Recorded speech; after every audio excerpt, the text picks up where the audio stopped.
Bruce, have there been any results of the set-top box data analysis that surprised you?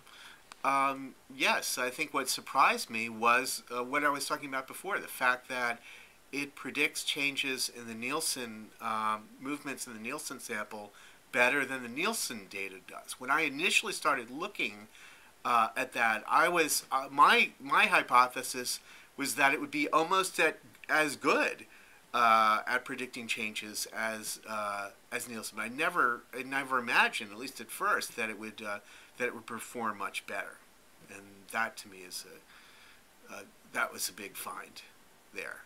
And I guess I'm surprised at how, for how many networks it's true that there's a strong relationship between the minute by minute movements in the set-top box ratings coming from different footprints and the national the Nielsen minute by minute ratings. Just how true that is in general. Now, it's not true where it doesn't even make sense that it would be true. It's not true if you're talking about feeds that are you're measuring a live feed and the footprint of the set-top box data is picking up a different feed than Nielsen. I mean, there of course it doesn't.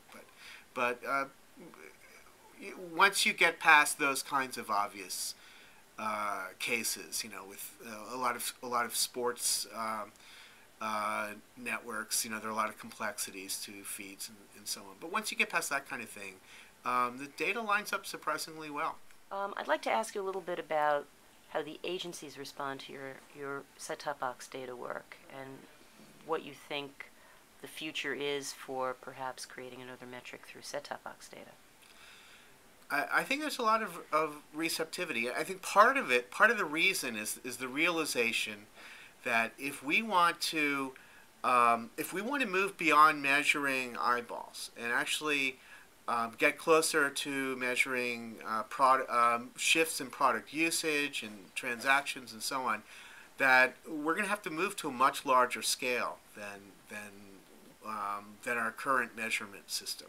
And so you see things like products out there like TRA, which are an example, a first step, but are an example of the kinds of things that are going to get rolled out more and more in the future, and that really require millions of homes in order to be useful. So I think everyone sees the value of that, especially considering what happened with the noble attempt to get Apollo off the ground, the fact that ultimately foundered, and that ultimately these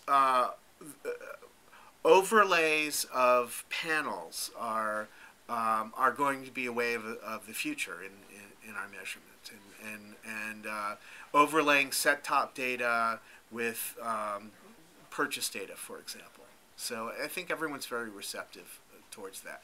I think there's also receptivity toward the idea of using set-top data maybe to measure some of the smaller networks that are not measured with as great stability by Nielsen. One thing that we've been able to show pretty clearly is something that everyone, I think, in general understands, is that the smaller networks, their ratings are, the movement of their ratings across time is very much affected by sample turnover, by which homes are entering and leaving the sample. And so there's not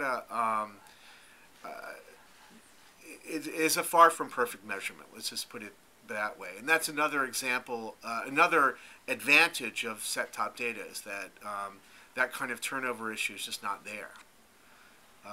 People enter and leave the set-top panels, but that's real-world behavior. That's not a distortion that's not a measurement distortion. So let's fast forward 5 years. What do you think the state of set-top box data will be like? I think that we will not have a clean solution. Oh, no. We will not have clean measurement 5 years from now. I think it will be a very interesting hodgepodge of all kinds of measurements that are fused with one another, that are overlaid with where there are going to be gaps, there are going to be holes. Unfortunately, I think that that's our. I don't think that we have a clean measurement future on the horizon. It'll still be the Wild West of I set-top think so. box data. Yes, I think so. I think so. So, Bruce, is there anything I've left out? Is there anything you'd like to add? Well, I think just the fact that Nielsen or a sample like the Nielsen sample, something like that, could still be at the center of measurement in the future, because there always will be holes to be filled, and there's the issue of measuring demographics and so on. There's the issue of how to find the hooks that in order to fuse different data sets together. So there's always, I think, potentially a role for that, for something like the current Nielsen measurement system. But I think it's going to be one piece of something that's much more vast and